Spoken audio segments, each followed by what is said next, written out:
Generally में market में सिखाया जाता है कि buy on dip and sell on high, यानी कि लो प्राइस पे शेयर बाई करना है और हाई प्राइस पे बेचना है। लेकिन अभी जो ट्रेंड है वो है हाई पे बाई करना है और हायर पे बेचना है, यानी कि महंगा खरीदना और महंगा बेचना है, जिसे हम कहते हैं मोमेंटम इन्वेस्टिंग।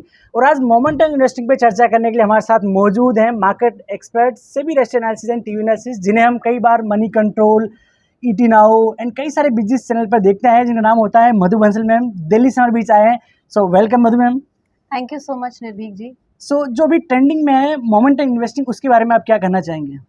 देखिए, ट्रेंडिंग में ये है लेकिन हमेशा से चलता आया है और इसके बेनिफिट्स अब लोगों को दिखने लगे हैं, क्योंकि काफ़ी सारे लोग जो हैं वो इसके बारे में आगे आकर के बात करने लगे हैं। काफ़ी टाइम से थोड़ा सा इसका रुझान काफ़ी बड़ा है, आप देखते हैं तो। बिल्कुल, ये तो मैं बोलूँगी कि अब बड़ा है इसकी तरफ रुझान।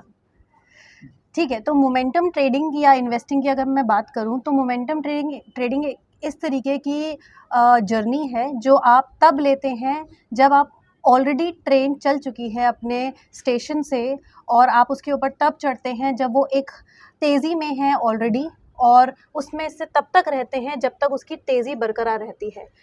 शॉर्ट वर्ड्स में मैं कहूँ, सिंपल लैंग्वेज में मैं कहूँ तो उन शेयर्स में आप ऐसा लगाइए जो ऑलरेडी ऊपर है, और तब तक लगाते रहिए जब तक उन शेयर्स का मोमेंटम लूज़ नहीं होने लगता। तो क्या मैम ऐसा तो नहीं चलती ट्रेंड को पकड़ते हुए गिर गए तो पता चला उठ ही नहीं पाए दोबारा? उठ गए, अगर गिर भी गए तो कोई बात नहीं है, फिर से कोई और ट्रेन पकड़ लीजिए। ओके। सो क्या क्या चीज़ों को ध्यान रखना चाहिए, क्या स्ट्रेटेजी होती है, मतलब इसमें आप कैसे आइडेंटिफाई करते हैं, क्या ऐसे इंडिकेटर्स है जिसको आप देखते हो वो शेयर बाई करते हैं? मैं हमेशा से बोलती हूँ कि मोमेंटम ट्रेडिंग करने के लिए सिर्फ 3 चीज़ें चाहिए आपको। ट्रेंड, चाहे वो ऊपर का हो चाहे वो नीचे का हो। Okay.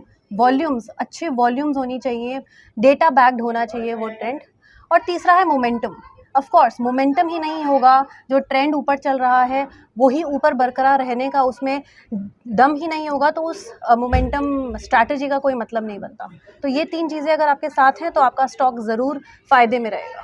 तो हाउ टू आइडेंटिफाई, उसको मैं ट्रैक करूँ या कैसे उसको आइडेंटिफाई करूँ कि इस स्टॉक में मोमेंटम आया है? ठीक है, जैसे पहला स्टेप, आप अगर आप किसी भी स्टॉक में अपना रुझान रखते हैं या आपके पास कोई भी लिस्ट ऑफ स्टॉक्स है, तो आप देखिए कि क्या उसमें एक एस्टैब्लिश्ड ट्रेंड है। ट्रेंड पता लगाने के भी बहुत सारे तरीके होते हैं। एक सिंपल तरीका जो होता है वो आप ईएमए के थ्रू लगा सकते हैं, कि अगर उसका ईएमए राइजिंग है तो आप उसको एक राइजिंग ट्रेंड मान सकते हैं। पहला स्टेप हो गया कि आपने अप ट्रेंड उसमें आइडेंटिफाई कर लिया।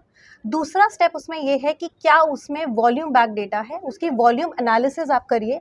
वॉल्यूम एनालिसिस करने के लिए भी कुछ टेक्निकल इंडिकेटर्स मौजूद हैं, लेकिन कुछ डेटा पॉइंट्स भी अवेलेबल होते हैं जो आपको एनएससी की वेबसाइट से मिल जाते हैं। और तीसरा है, ऑफ कोर्स जो मोमेंटम है उसको पता लगाने के लिए आपको ये पता होना चाहिए कि वो पर्टिकुलर स्टॉक बाकी स्टॉक्स के कंपैरिजन में कैसी स्ट्रेंथ रख रहा है, मतलब उसका रिलेटिव स्ट्रेंथ क्या है। तीनों स्टेप्स अगर आप पता लगा लेंगे तो आप बहुत ही ईजी तरीके से उन स्टॉक्स में इन्वेस्ट करने के लिए तैयार हो जाएंगे। तो जनरली आप मोमेंटम ट्रेडिंग पे फोकस करते हैं, इन्वेस्टिंग पे क्या सच करना है, तुम्हें क्या करना चाहिए, मोमेंटम ट्रेडिंग करनी चाहिए या इन्वेस्टिंग करनी चाहिए? देखिए, मोमेंटम ट्रेडिंग की अगर मैं बात करूं तो मैं सिर्फ मोमेंटम ट्रेडिंग करती हूं, मोमेंटम इन्वेस्टिंग नहीं करती हूं। फ़र्क अगर दोनों में उतना ही है जितना ट्रेडिंग वर्सेस इन्वेस्टिंग में है।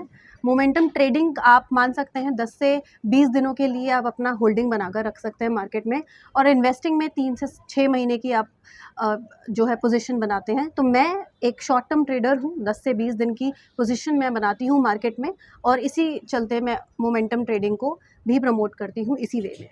ओके।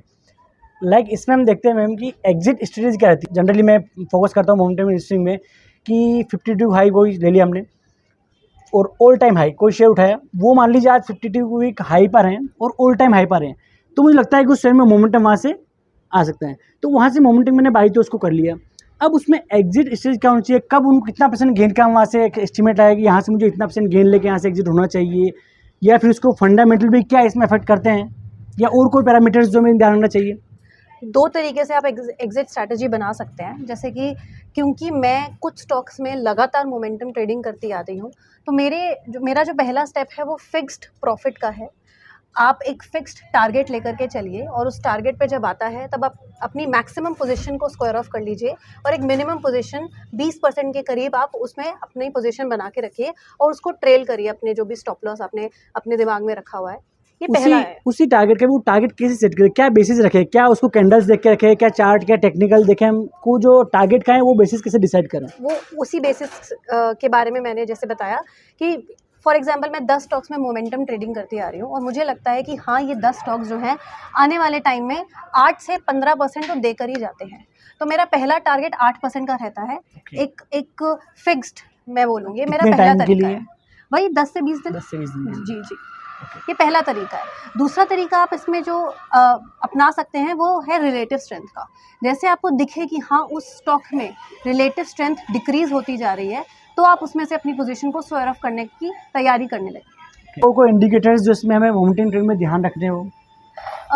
इंडिकेटर्स तो बहुत सारे हैं, हमेशा आप बहुत सारे इंडिकेटर्स के पीछे नहीं जा सकते हैं। एक सिंपल इंडिकेटर जो मुझे पसंद है, कुछ स्क्रीनर जो हमें लगाने चाहिए आपके अकॉर्डिंग, कि क्या क्या स्क्रीनर से पैरामीटर्स लगाने चाहिए? कोशिश कीजिए कि आपका जो एक 5 डे का वो जो एवरेज वॉल्यूम होता है वो 1 मिलियन से ज़्यादा का रहे। अगर आपका वॉल्यूम अच्छा रहेगा तो वो वाले स्टॉक्स आप सेलेक्ट करते हैं तो आपकी पोजीशन भी सेफ गार्डेड रहती है। कोशिश कीजिए कि आप बहुत ज़्यादा पेनी या स्मॉल स्टॉक्स में मोमेंटम ट्रेडिंग ना करें। ऑफ कोर्स स्मॉल कैप की अपनी एक जर्नी चली है पिछले 2 सालों में, बट फिर भी अगर आप एक न्यू इन्वेस्टर हैं, ट्रेडर हैं, तो आप अपने आप को उस चीज़ से बचाइए। 2 बिलियन मार्केट कैप से ऊपर की आप अपने स्टॉक में पोर्टफोलियो में आप पोजीशंस रखिए। इस तरीके के आप कुछ स्टेप्स हैं जिससे आप बच सकते हैं। ओके। जनरली में देखा जाता है कि मोमेंटम इन्वेस्टिंग की बात करें तो वॉल्यूम्स पे हम जनरली एक फोकस करते हैं कि यार वॉल्यूम्स में आ रहे हैं, ऑल टाइम ब्रेकआउट हो रहे हैं या 52 ब्रेकआउट हो, तो कहाँ वहाँ आइडेंटिफाई करें कि वो जो स्टॉक है वो ऑपरेटर बेस्ड है, उसको ऑपरेट किया जा रहा है, उससे यूटिलाइज कैसे बचे उस ट्रैप से? देखिए ऑपरेटर बेस्ड जो ट्रैप होता है उससे बचना, ज़्यादातर जो ऑपरेटर बेस्ड ट्रैप्स होते हैं वो छोटे स्टॉक्स में या उन स्टॉक्स में होता है जो कि इजीली मैनिपुलेट हो जाते हैं। वो वाले स्टॉक्स में ऑलरेडी मैंने आपको बताया कि उनमें आप ऑलरेडी अपनी पोजीशंस बनाने से खुद को रोकिए। बट अगर कोई बड़ा स्टॉक भी आपको ऐसा लगता है कि ऑपरेटेड चल रहा है तो आप अपनी पोजीशन जल्दी स्क्वायर ऑफ करके उसमें से निकल जाइए। मैं 100% एक्यूरेसी के साथ आपको काम करने को कभी suggest वही नहीं वही हम करूँगी। जानते हैं, उसको आइडेंटिफाई कैसे करें बड़े स्टॉक्स में, कैसे हम आइडेंटिफाई करें कि ये कहीं कहीं इसमें ऑपरेटर गेम चल रहा है? आप 10 स्टॉक्स लेंगे उसमें से कहीं ना कहीं आपको ऑपरेटर गेम मिलेगा ही। उसको आइडेंटिफाई करना बहुत मुश्किल है। ऑफ कोर्स वॉल्यूम बेस्ड हो, रिलेटिव स्ट्रेंथ हो, वो सब बातें ऑफ कोर्स उसमें होनी चाहिए, बट अगर वो होते हुए भी अगर वो ऑपरेटेड है तो आप उसमें स्टॉप लॉस के अलावा कुछ और नहीं कर सकते। जी, so thank you Madhu ma'am, thank you so much. आपने मोमेंटम इस बारे में काफ़ी हमारे ऑडियंस को अच्छी जानकारी दी। पूर्ण विश्वास है कि आपने मोमेंटम के बारे में सब कुछ जो आप जानना चाह रहे हो जान लिया होगा। अगर फिर भी आपकी कोई क्वेरीज है तो आप कमेंट बॉक्स में डाल के हमसे पूछ सकते हैं, मधु मैम उस पर डेफिनेटली आपको रिप्लाई करेंगे और एक्सपर्ट एडवाइस आपको उससे मिलने वाली है। So again thank you Madhu ma'am, thank you so much. Thank you.